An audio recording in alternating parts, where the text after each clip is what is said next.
विधानसभेच्या ज्या निवडणुका झाल्या होत्या त्या निवडणुकीच्या अगोदरच्या दिवशी रात्री महाविकास आघाडीमध्ये धुसफूस पाहायला मिळाली आणि उद्धव ठाकरेंनी आपला उमेदवार जर पडला तर आपण महाविकास आघाडीतून बाहेर पडू असं देखील सांगितलं. ते मुळात त्याच्यापेक्षा महत्वाचं मी असं म्हणेन की जी काँग्रेसची मतं फुटलेली आहेत लपवलं जाते त्या ठिकाणी की इतर माझ्या अंदाजानं इतर पक्ष महाविकास आघाडीमधल्या इतर पक्षांची सुद्धा मतं त्या ठिकाणी फुटलेली आहेत.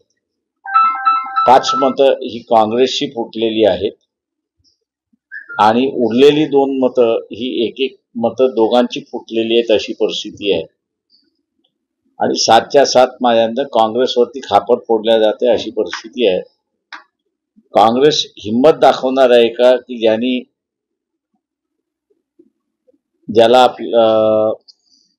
चंद्रकांत हांडोरे यांच्या विरोधात ज्यांनी मतदान केलं ते काँग्रेसचे आमदार आणि आत्ता काँग्रेसचे आमदार की ज्यांनी पक्षाच्या व्हीपच्या विरोधात मतदान केलं त्यांना पक्ष काढणार आहे, नोटीस देणार आहे, समन्स देणार आहे, काय करणार आहे याचा असणारा खुलासा काँग्रेस पक्षाने करावा. मनोज जरांगे यांनी पुन्हा सरकारला विस्तारित विधानसभा निवडणुकीपूर्वी हे तिकडे तुम्ही राजकीय दृष्ट्या कसं बघता?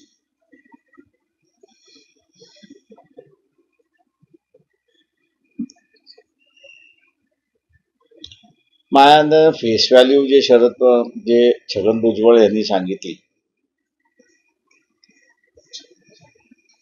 त्याच्यापेक्षा मी असं म्हणेन की त्या बैठकीमध्ये जो सर्वांनी मुद्दा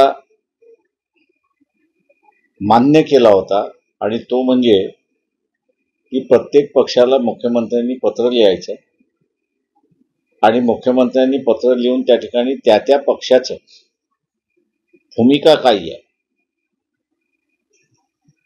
मराठा समाजाला ओबीसीच्या कोट्यातून आरक्षण द्यावं ही जी जरांगे पाटील यांची मागणी आहे या मागणीच्या संदर्भातलं राजकीय पक्षाने आपली स्वतःची भूमिका मांडावी अशा आशयाचं पत्र त्या बैठकीमध्ये ठरलं होतं. ते सर्वांनाच पाठवायचं आहे. अजूनपर्यंत तरी वंचित बहुजन आघाडीला मुख्यमंत्र्याचं पत्र आलेलं नाही. त्या अर्थी मी असं समजतो की इतर पक्षांना सुद्धा ते पत्र गेलेलं नाही तेव्हा मुख्यमंत्र्यांनी हा खुलासा करावा की ते पत्र कधी ह्या सर्वांना पाठवणार आहेत अशी परिस्थिती आहे. अनेकदा यावर भाष्य केलं आहे की भेट पण घेतली ओबीसी नेत्याची देखील भेट घेतली पण हे सगळं वाद पाहतात काय तुमची भाजप जरांगे पाटील यांना असं हे राहणार आहे की उपोषणाला बसण्यापेक्षा त्यांनी जे जाहीर केलेलं आहे की इलेक्शन लढवणार आणि 288 जागा लढवणार मी असं म्हणेन त्यांनी हे इलेक्शन लढलंच पाहिजे. 288 जागा त्यांनी लढवल्याच पाहिजे आणि ते लढतील अशी माझी अपेक्षा आहे. गेल्या काही दिवसात राज्यात उडान देत नाही असं नाहीये. परिस्थिती अशी आहे की ओबीसीचा माणूस मराठा समाजाच्या दुकानामध्ये सामान घ्यायला जात नाहीये आणि मराठा समाजाचा माणूस हा ओबीसीच्या दुकानामध्ये सामान घ्यायला जात नाही अशी असणारी परिस्थिती आहे. तीच लग्नाच्या संदर्भातला आहे आणि तीच मी असं म्हणेन की इतर गोष्टींमध्ये सुद्धा घडतंय. सामंजस्य भाषा ही हाके आणि वाघमारे उपोषणाला बसले होते त्यावेळेस झाली असती तर ही कदाचित परिस्थिती एवढी चिघळली गेली नसती. नेते म्हणून किंवा पक्षाचा प्रमुख म्हणून किंवा मंत्री म्हणून काही जबाबदाऱ्या असतात आणि त्या म्हणजे शांततेच्या जबाबदाऱ्या असतात. त्याच्यामुळे आमच्या तलवारीला जंग लागलेला नाही अशी भाषा बोलणं सुद्धा योग्य असं मी त्या ठिकाणी मला वाटत नाही. त्याच्यामुळे आगीत तेल पडलं असं मी त्या ठिकाणी मानतोय. मनोज जरांगेंनी आपल्या भाषणात एक वक्तव्य केलंय ओबीसी मराठावाद एवढा हा वाद टोकाला गेला हे बरोबर आहे पण ते घालवणारे कोण आहेत. घालवणारे मी जसं म्हणालो की एका बाजूला तलवारी आणि दुसऱ्या बाजूला की आम्ही जी भूमिका मांडली होती की आरक्षण गरीब मराठ्याला दिलं पाहिजे, पण त्याचं ताट वेगळं असलं पाहिजे. आणि ओबीसीचं जे ताट आहे त्याच्यामध्ये इतर कोणी येता कामा नये ही आम्ही असणारं भूमिका त्या ठिकाणी घेतली.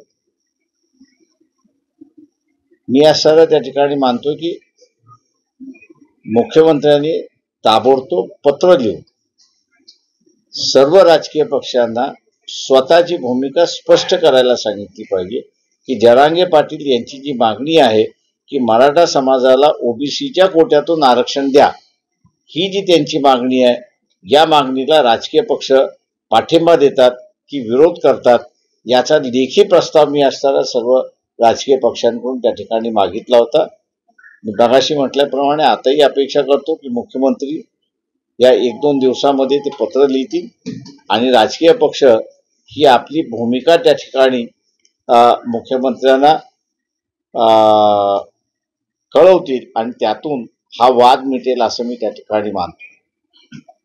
शक्य आहे का, किंवा महाराष्ट्राचं सरकार देऊ शकत नाही तर मग हे फक्त चर्चा करून? मी असं म्हणालो ना की या दोन्ही ग्रुपनी आम्हाला असणारं सत्ता द्यावी, वंचित बहुजन आघाडीला. ओबीसीचं आरक्षण आम्ही असणारं शाबूत ठेवतो आणि मराठा समाजाला जे वेगळं आरक्षण घ्यायचंय ते कायदेशीर कसं द्यायचं ते आम्ही त्यांना देतो ना. पण सत्ता मिळाल्याशिवाय मी तो असणारा तोडगा मानणार नाही. याचं कारण असं आहे की तो जर मांडला तर त्याचा तुताडा केल्याशिवाय राहणार नाही. कारण का श्रीमंत मराठा हा गरीब मराठ्याला जवळ करत नाही, बसवतही नाही आणि त्याच्याशी सोयीरकी सुद्धा करत नाही, अशी असणारी परिस्थिती आहे.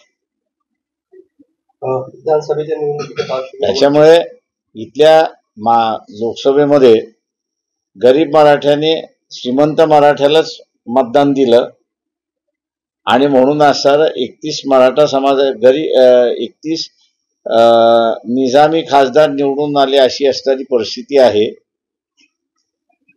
तेव्हा हे जोपर्यंत गरीब मराठा थांबवत नाही आणि जरांगे पाटील जोपर्यंत या गरीब मराठ्याचे उमेदवार उभे करत नाही तोपर्यंत गरीब मराठ्याला न्याय मिळेल असं वाटत नाही मला. विधानसभा निवडणुकीत सगळे पक्ष महत्वाच्या मुद्द्यावरच होतो. सकाळपासून एक जोरदार चर्चा सुरू आहे. म्हणजे तिसरी आघाडीची चर्चा सुरू आहे आणि अजित पवार तुम्हाला आणि एमआयएमला सोबत घेऊन आघाडी, अशी सगळी चर्चा सुरू आहे. तुमच्याकडूनच बातमी आम्हाला कळते, त्याच्यामुळे असं त्याच्यामध्ये काही तथ्य असं मी त्या ठिकाणी मानत नाही. राजकारणामध्ये अनेक डावपेच असतात, त्याच्यामुळे ते अनेक डावपेचांमधला हा एक डावपेच आहे असं त्या ठिकाणी मानून आम्ही मोकळ होतो. भविष्यात असा काही प्रस्ताव आल्यावर त्यावर भविष्यात आल्यानंतर बघू. पण याच्यासाठी प्रयत्न होऊ शकतात का साहेब की मी कधी जर तरची भाषेवरती बोलत नाही. विशाळगडावर एकूणच जो काही प्रकार झाला तर विशाल गडावरचा इश्यू जो आहे तो आपण एक लक्षात घेतला पाहिजे की गडावरती अगोदर लोक होते, त्यांनी अतिक्रमण केलेलं आहे, हे बरोबर आहे, नाही असं नाही. पण अतिक्रमणाचा सुद्धा नियम आहे की तुम्ही त्याला ताबडतोब काढता येत नाही, त्याला रिहॅबिलिट करावं लागतं. शासनाने त्यांना असं रिहॅबिलिटचं प्रपोजल दिलं तर कदाचित त्याच्यामध्ये होईल. जो काही तिथे प्रकार घडलाय संभाजीराजे आंदोलन करत असताना, आमच्या माहितीप्रमाणे असणारं भिडे यांचे जे सैन्य आहे, धारक जी आहेत, त्या धारकांनी तिथे दुर्गुस घातला असं आमची असणारी माहिती आहे. आणि जाणून बुजून असणारं त्या ठिकाणी ती तिथल्या लोकांना मारझोड झाली, दुकानं तोडण्यात आली आणि एक तंग वातावरण त्या ठिकाणी करण्यात आलेलं आहे. तेव्हा एका बाजूला सरकारने असणारं याची चौकशी करून दंगेखोर कोण होते ते त्यांनी सर्व शोधावं आणि दुसऱ्या बाजूला तोडगा निघू शकतो का याचा असणारा मार्ग त्यांनी शोधावा अशी शासनाला आमची विनंती आहे. सकाळपासून अजून एक घडामोड घडते, त्याचा आढावा वगैरे काही सुरू आहे? ते आमच्याही तयारी सुरुवात झालेली आहे. आम्ही उमेदवार सुद्धा फायनल करत आलो काही मतदारसंघात. सर्व मतदारसंघातल्या कुणासोबत ते अजून आघाडीच्या चर्चा जसं आपण म्हणालाच काही संघटना आहेत काही हे आहेत याही बोलतात आहेत, त्याच्यामुळे आम्ही आत्ताच काही त्याच्यावरती भाष्य करणार नाही. पण काही संघटना तुमच्याशी चर्चा करताय? काही संघटना चर्चा करतायत जर त्याच्या नॉन पॉलिटिकल संघटना नाही असं म्हणालात, पण उद्धव ठाकरे यांच्यासोबत चर्चा झाली होती किंवा ती युती आघाडी तुमची होता राहिली. Thank you very much. झालं, थँक्यू. चला. एबीपी माझा, उघडा डोळे बघा नीट.